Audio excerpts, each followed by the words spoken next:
kada moteris gerai jaučiasi su savim, su visa savo esybė, tarkim, taip ir su kūnu, su savo asmenybė, tokia pasitikinti savim yra, tokioms moteriams paprastai sekso daug nereikia.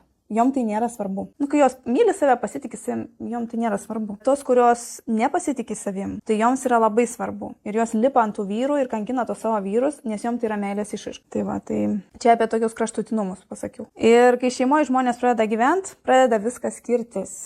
Ir prasideda, nepasitenkinimai iš abiejų pusių. Nes nesuderinama yra. Nebesuderinamas seksas yra šeimoje. Ir tai liečia visus. Aš žinokit, netikiu, kad pas kažką jisai yra idealus, ta prasme. Ir prasidėjo idealiai, ane? Ir taip tęsiasi 20, 30, 50 metų. Nėra tai, kad per tą laikotarpį keičiasi žmogaus irgi ir organizmas, ir galimybės keičiasi, norai keičiasi, tugi visas keitiesi, tu kiekvieną dieną keitiesi. Tai jisai negali likti toks pat. Tai klausimas galbūt yra tame, ant kiek žmonės moka atvirai pasikalbėti apie tai.